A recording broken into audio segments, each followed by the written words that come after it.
Gaming didn't start with consoles. It started with stones, boards, and bones used as dice, played by kings, merchants, and travelers thousands of years ago. And in many ancient cultures, games weren't just for fun. They were tied to status, strategy, and sometimes even fate. So how did we go from carved boards in torchlit rooms to online worlds with millions of players, and now AI that can create new experiences instantly? Let's time travel through the evolution of gaming. The oldest known games go back over 5,000 years. In ancient Mesopotamia, people played board games that mixed skill and chance, early randomness that decided your next move. In ancient Egypt, some board games were so meaningful they were placed in tombs, as if the game could travel with you beyond life. That tells you something. Gaming wasn't a side hobby. It had meaning. These early games also trained the mind. They taught patience, planning, and reading the opponent. And rules weren't always fixed. Different cities and families played with variations. Even in ancient times, games evolved as people argued, improved rules, and passed them forward. As civilizations expanded, games traveled across continents. And when games spread, competition grows. Chess became the ultimate example of strategy. It wasn't just entertainment, it was a battlefield on a board. A game that rewards prediction, sacrifice, positioning, and timing. Chess survived for centuries because it offers endless depth with simple rules, exactly what great games still do today. Then card games exploded in popularity because they were portable. You didn't need a carved board or a special place, just a deck and people. Cards made gaming social, fast, and everywhere. And wherever competition exists, cheating and exploits appear. People develop tricks, false signals, and clever manipulations. Because gaming has always been about one thing: humans trying to outsmart each other inside a set of rules. Then the world industrialized, cities grew, and leisure time increased. Gaming shifted from tradition into product. Mechanical amusements and coin-operated entertainment appeared, and that created a massive change: pay to play. Instead of inheriting games only through culture, you could buy access to an experience. And that simple model, pay for a moment of fun, became the ancestor of arcades, mobile games, and modern monetization.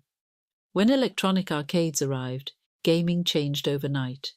Now gaming had sound, motion, bright screens, and most importantly, an audience. Arcades created the first modern gaming culture. Kids gathered after school. Rivalries formed, reputations were built. And the invention that truly changed everything was the high score. High scores were the first public leaderboard, a ranking system before the internet existed. And it turned gaming into identity. You weren't just playing, you were proving something. Then came the revolution. Gaming moved into the home. Consoles brought games into the living room, turning gaming into a regular habit. At home, games could be longer. So gaming evolved from short score-chasing sessions into full adventures, stories, characters, and worlds you return to. Saving progress changed everything. It turned games into long-form experiences where you didn't just play around, you continued a journey. Next, PC gaming pushed complexity, more control, more customization, deeper systems. And one of the biggest shifts was mods, players becoming creators. Communities didn't just play games. They reshaped them, expanded them, and sometimes created entirely new genres. But the biggest transformation was online. Gaming stopped being me versus the computer and became us versus everyone. Online games formed digital societies, guilds, clans, voice chat, rivalries, friendships. For many people, gaming became the first real online community they ever belonged to. Then matchmaking changed psychology, because once a game can always find you an opponent, the experience never truly ends. Multiplayer stopped being something you finish and became something you live inside. Then smartphones changed everything again. They put gaming in everyone's pocket. Gaming became constant, waiting in line, commuting, relaxing, filling small moments. Mobile design reshaped gaming, short sessions, simple controls, and sharing built into the experience. At the same time, streaming changed what gaming meant. Billions started watching games like sports. Creators built audiences. Esports grew into stadium events. Gaming split into two experiences, playing and watching. Modern gaming also shifted into live worlds. Instead of buy a game, beat it, move on, it became enter a world that updates forever.